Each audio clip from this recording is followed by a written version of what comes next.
Hello दोस्त, virtual channel में आपका स्वागत है। एसबीआईपीओ प्री 2021 आज 4 जनवरी के सभी स्लॉट का एग्जाम हो चुका है। कुछ क्वेश्चंस मिले हैं क्वांट के जो मैं आपसे शेयर करना चाहूँगा बिना टाइम वेस्ट के।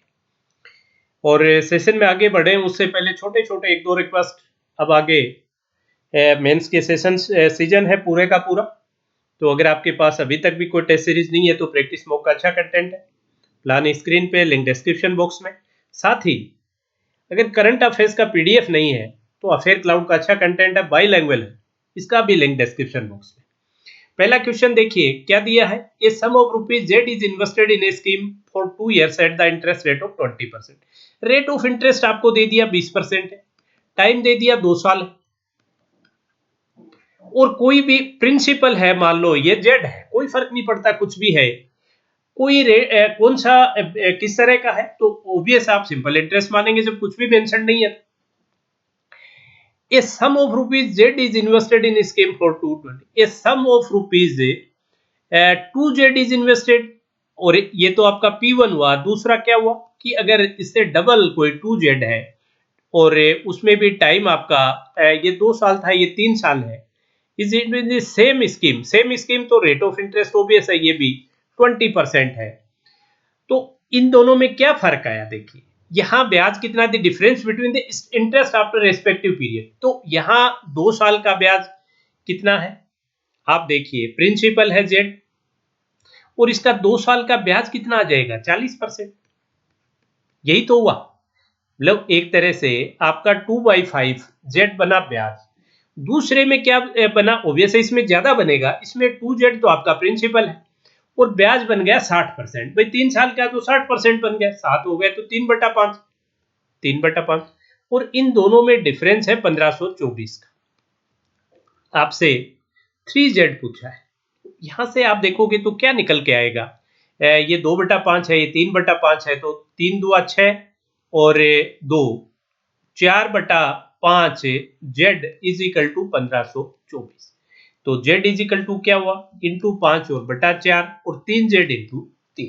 तो ये 4 से अगर आप कैंसिल आउट करोगे तो हो जाएगा क्या भाई, अगर 4 से आप कैंसिल आउट करना चाहोगे तो कितना हो जाएगा, 3Z चाहिए ना आपको तो, या कुछ और पूछा है।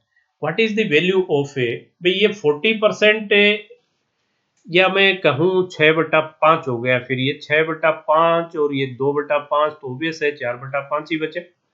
और 4/5 की वैल्यू 1524 है। तो find what is the value of 3Z। तो 3Z देख लीजिए, अब आप पे 4 से अगर करोगे तो 375 तो एक आ गया, और 6 एक 381 आ गया। 381 को 15 से गुणा करना है, तो आप 5700 के अलावा तो इसमें कुछ है ही नहीं उसके आसपास। भाई 15 से 4500 तो एक हो गया, और 15 1200 एक हो गया, तो 4500 और 12 5700, 5715 एग्जैक्टली करेक्ट आंसर। अब मुझे बताइए इस क्वेश्चन में ऐसी क्या प्रॉब्लम थी जो आप लोगों से नहीं हुआ। ऐसे खूब क्वेश्चन आपने किए। P completes 45 of the work in 11.54 days। वो 45% वर्क कितने दिन में कर रहा है, 45 कर रहा है 45/4 दिन में, तो 100 कितने में करेगा, कंप्लीट कितना करेगा, इनटू 100 और बटा 45, 45 से 45 कट गया 25 दिन में। तो आपके पास क्या आ गया, पी कर रहा है 25 डेज। कैलकुलेटिव है, थोड़े से मुश्किल नहीं है। क्यू कंप्लीट 30% इन 3 डेज। अगर क्यू 3 दिन में 30% कर रहा है तो पूरा कितना करेगा, 3 इंटू 10/3, तो 10 दिन में ये क्यू कर लेगा 10 days. If P Q and R can complete 6 है, और P plus Q plus R जो है वो कर लेंगे 6.25 डेज, राइट।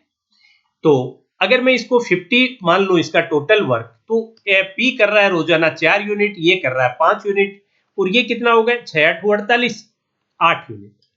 तो आप देखिए पी क्यू आर, पी और पी, एक सेकेंड भाई, ये 2 यूनिट ही किया ना इसने, तो मुझे नेगेटिव क्यों आ रहा है, 2 और 7, तो आर ने कितना किया 1 यूनिट किया। तो अब आपसे पूछा क्या है, then R is how much less efficient. अब आर की इफिशियंसी तो है 1 यूनिट और पी की इफिशियंसी है 2 यूनिट, तो कितना लेस है 50%। अब इस क्वेश्चन में क्या ऐसा था मुझे बताइए। नेक्स्ट एक क्वेश्चन मिला है जो average of the first and second number is equal to third number. ये मान लो 3 नंबर है A B C, average of first and second, average of first and second क्या होगा A plus B by 2 is equal to third number C, या मैं कहूं कि A plus B is equal to 2 C है। ठीक है, average of first and second number, साथ ही इसने दे दिया कि a प्लस बी बाई 2 बटे 2 is 9 less than average of second and third b plus C बटा 2। यही हुआ कुल मिला के। What is the difference between first and second, a minus B, difference मतलब a माइनस बी भी हो सकता है, b माइनस ए भी हो सकता है, ये आपसे पूछा गया। तो यहां अगर मैं c को एलिमिनेट कर दूं तो हो सकता है कुछ निकल जाए।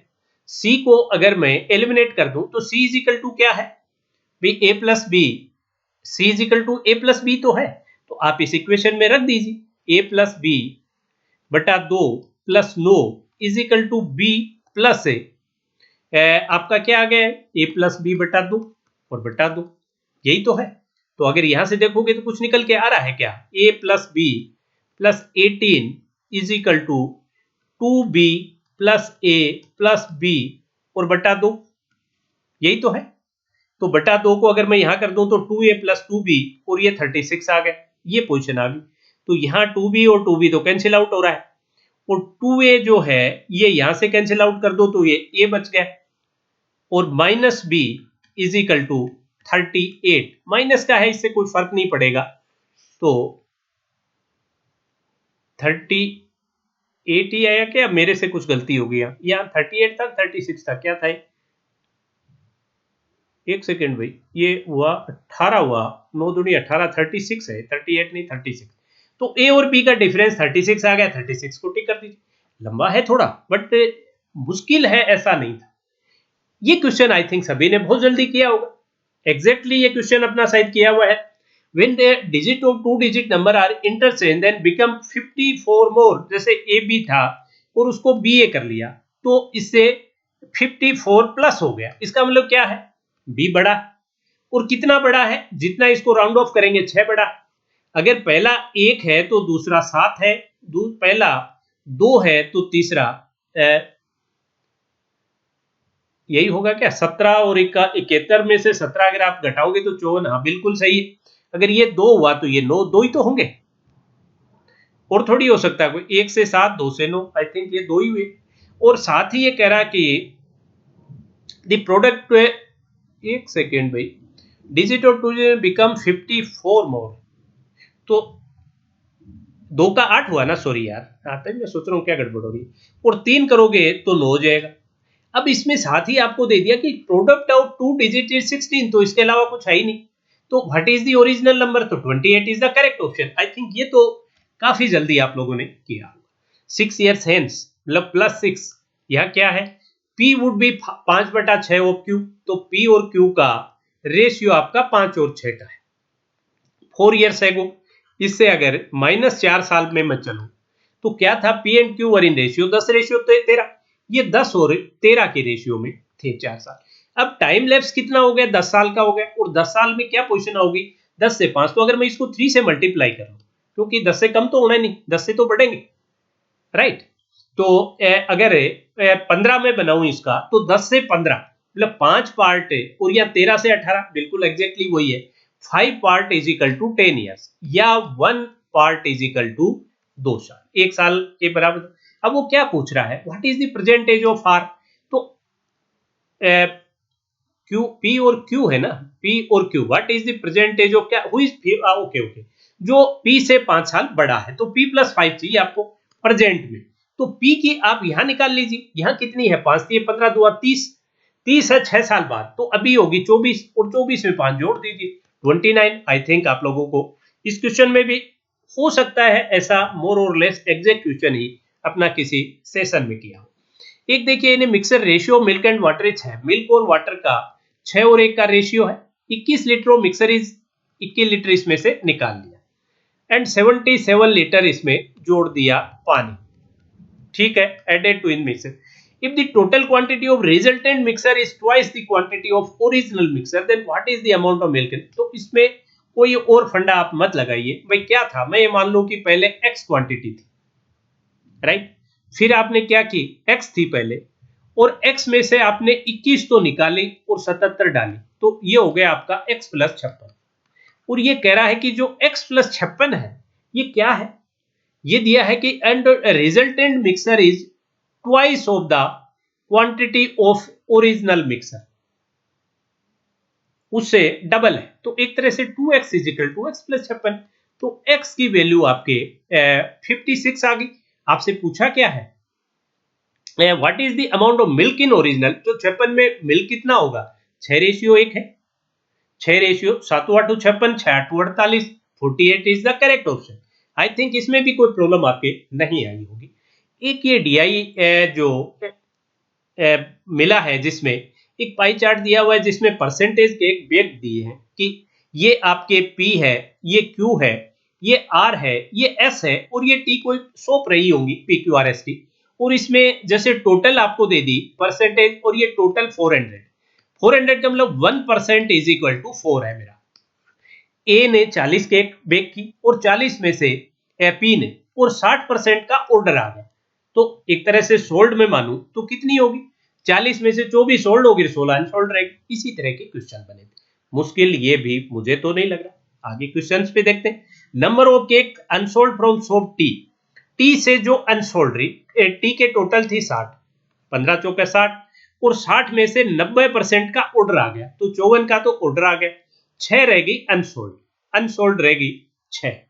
The number of unsold of tea is what percent more than number of cakes unsold from S? S से कितनी है, S से कितनी 20%, 20% का मतलब 80 थी टोटल, और 80 में से 95% सोल्ड होगी, 95% होगी तो 76 तो सोल्ड होगी, 4 रहेगी अनसोल्ड।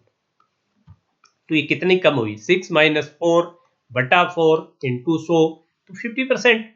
भाई 6 में से 4 गया, 2/4 हाफ, 50%। तो क्वेश्चन क्या मुश्किल हुआ। The number of cakes unsold from shop T, ये आपका P है, ये Q है, ये R है, ये S है, ये T। Number of cakes unsold from T से कितनी अनसोल्ड थी, अभी आपने देखा भाई 15 चौके 60 थी, और 60 में से 54 बिक गई 6। Is what percent more than the number of cake unsold from, ये तो अभी अपन ने निकाला, वही हो गया अनसोल्ड फ्रॉम। ओके, ये डबल हो गया क्वेश्चन।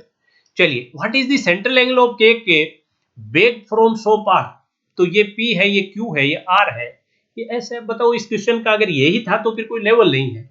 35 × 3.6 यही तो है। 35 को 3 से करो 105, और 35 को 0.6 से और करूं तो 18 3 21 और आ गया, 126 degree is the correct option. कुछ भी मुश्किल नहीं। नेक्स्ट देखें, the cost of baking is cake for shop S, ये आप देखिए P है, Q है, R है, S है, T है, वाज ₹200। और यहाँ कितनी थी भाई, आप देखिए 80 केक थी, और उसमें 200 के हिसाब से इसका खर्चा हुआ 16,000। ठीक है, ये 25% cake that were sold for, अब सोल्ड कितनी है ये देखिए। एस की अगर मैं देखूं 95%, 80 में से 76 सोल्ड है, सोल्ड 76 है, अनसोल्ड 4 है। अब ये कह रहे 25% है वो केक वर सोल्ड फॉर 175, तो इसमें से 19 तो 175 के हिसाब से बिकी, and the remaining were sold for 250, और जो बची 57 वो बिकी 250 के हिसाब से। तो वैसे आप देखोगे तो इसका एवरेज क्या हो गया, if no revenue is generated from unsold cakes what is total profit. तो आप देखिए उसके लगे तो 16,000, और इन 4 का तो आप कुछ भी मत मानिए, तो यही तो निकल के आया, राइट। तो अगर आप वैसे देखें तो और एवरेज इनका क्या बिका, एक 19 है, एक 57 है, एक बिकी 175, एक बिकी 250, तो ये क्या हो गया, 1:3, राइट, 1:3 में। तो ये कितनी बिकी होंगी भाई, 225 के आसपास बिकी के। अगर यहाँ 225 होगा तो क्या हो जाएगा, यहाँ 50 हो जाएगा, यहाँ 25 हो जाएगा, तो 1 और 2 होगा वो, तो उससे भी ज्यादा होगी। चलिए इसका नहीं भी करें अपने, तो 19 2 3800, 3800 में से आप निकाल लीजिए। अभी सभी ऑप्शंस दिए हुए, लेकिन ये थोड़ा सा 57 का 250 कितना हो गया भाई, 57 का इंटू 4 कर लो 228, 228 का 1/4 कर लो, 228 का क्या हो जाएगा 107, 10,700 तो आपको यहां से मिले। 19 का करें तो 1900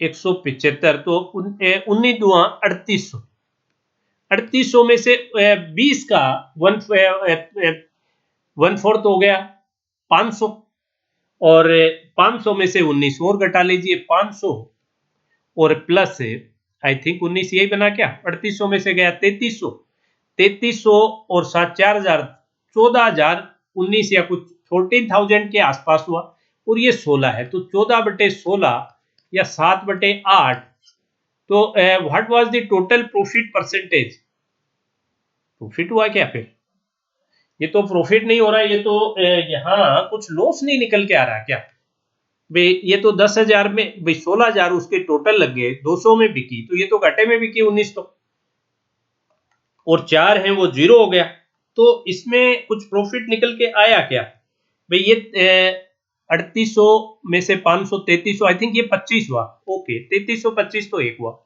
और ये आपका 57 को अगर आप 250 से करोगे तो यही आएगा, और क्या आएगा 57 इंटू 250, तो भाई इसको 1000/4 मान लीजिए,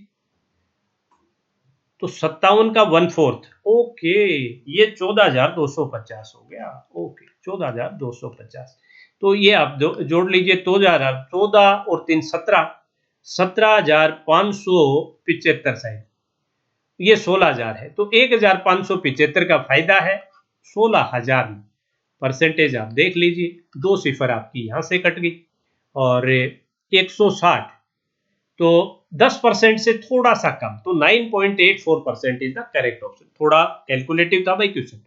what is the ratio of the number of cakes bakes, ये छोटा, number of cakes baked by shop R, तो सोप आर ने PQRST, तो आर ने कितनी बेक की, 35 का 1 का 4 है, तो 140, at the number of cakes sold by Q, Q कौन सी है, ये है 80 बनी, 80 में से कितनी बिकी, 60 बिकी, तो 140/60, ये आसान था, 7 इसका 14 का 7 और इसका 3, 7/3, ये आसान क्वेश्चन, एक क्वेश्चन थोड़ा सा कैलकुलेटिव था, बाकी DI आसान था, मिसलेनियस भी मतलब मोर और लेस ठीक ठाक थे, मतलब इस तरह के पेपर में 10 क्वेश्चन आपको बिल्कुल आसान मिल रहे हैं, तो 25 के अराउंड फिर अटेम्प्ट आप लोगों का बनता है, जैसे आप लोगों की प्रिपरेशन मैं वॉच कर रहा हूं। चलिए अभी आज के सेशन में इतना ही, that's all for today session, good night, शब्बा खैर।